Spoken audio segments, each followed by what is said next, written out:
Peace, family. This is Shofar from Full Show Energy Work, and I'm here to talk to you today about self-love and Valentine's Day. This will be a quick video, but I just felt the need to talk about this a little bit. I was talking the other day with an older gentleman, and the conversation kind of made me want to do this video. And the purpose of the video is just to kind of put out there some different ideas and stuff about Valentine's Day, just to kind of put it in perspective. I neither can condemn or condone it as a holiday, similar to like Thanksgiving or Christmas. I guess you can have your dark side or your light way of looking at any of these holidays. For instance, Thanksgiving is like a time that we could all just give thanks for friends and family, or we can look at the bloody history of it.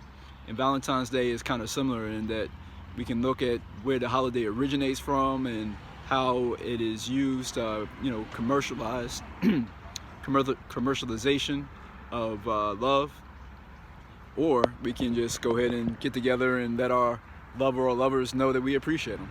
So anyway, not coming from either really one of those angles, what I really want to speak on in this video is just the need for self-love.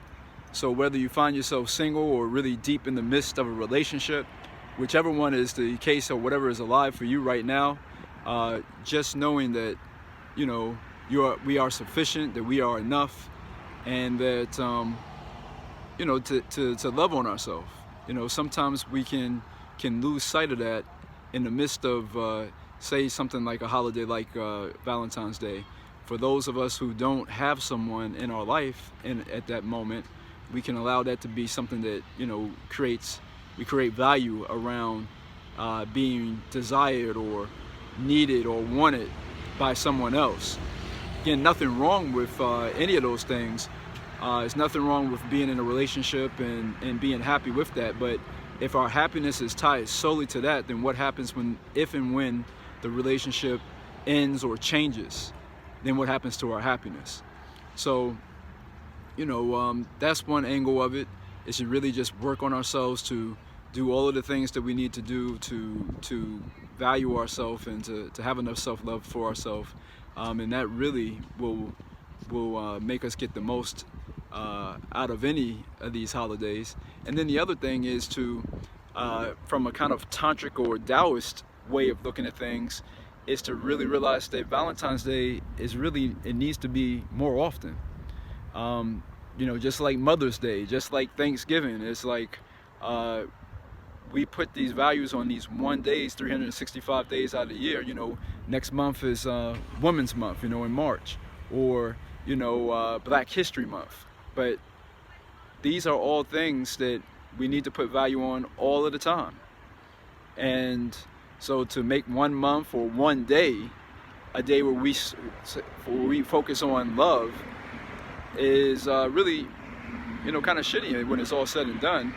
It's like, I guess it's better than nothing. So to not be negative on it, but to also know that we really need to have more Valentine's Day. We really need to have more emphasis, especially for the masculine, to be kind of upholding and uplifting and letting the feminine know through multiple love languages, through quality time, through physical touch, through acts of service, and gift giving, verbal affirmation, through all of the 5 love languages that the feminine, the woman, is valued. Not just on Valentine's Day, not out of a sense of habit or habit or anything. So that's my other take on Valentine's Day, is to really get to a place that Valentine's Day is something that is happening more moment to moment and less about a calendar and a date. And lastly, the last thing to point out on this is the kind of the exploitation, knowing that the feminine actually yearns for the love languages to be spoken to it. It kind of yearns for that, and it is very much exploited. And it's exploited all throughout the year, and Valentine's is kind of the culmination, is the culmination, is it all comes to a head, so to speak. It's the grand climax of a lot of, exploitation of the feminine.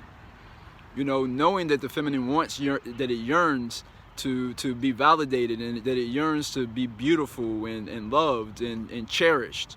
Nothing wrong with any of these things, but best believe that in these board meetings and Victoria's Secret ads and these flower selling places, and they fucking know that, and they're playing on it. So again, that ties back into what I was saying at the beginning, to not be a simp for all of that, to have enough self-love so that we can stand in a strong place, and we make Valentine's Day a celebration of love. Nothing wrong with that. Let's celebrate love. Yes, love should be celebrated, but let's not be exploited in the process. All right? So anyway, let me know what you think on that one. Just had to do a quick video on that. Plus, I hadn't been on here for a little bit. Going to get back into the role of getting my videos up. There's been a lot of things going on. Missed you all, and I'm going to crank out some more videos here for you all soon. And in the comments, let me know what you think on that. How do you feel about Valentine's Day? Good, bad, the lovely, the good, bad, the lovely, indifferent, whatever. And if you like this video, please like it, share, subscribe. And again, I'm Shofar from Faux Show Energy Work, and I do energy work for, I do coaching for men, women, and singles. I do energy work for couples, singles, and I have a book, Sacred Orgasmic Living. And lastly, do a series of workshops, Hip Hop Kundalini, and then Intimate Relating, which is a series, a 3-part series that includes Vibe, V-I-B-E, Kiss, Keep It Simply Sensual, and Sex, Central Emotional Exchange. If you have any questions or anything, or would like to learn more about, using Qigong and energy work for intimacy, just hit me up. And again, I appreciate you all, man. Keep shining, keep climbing. Peace.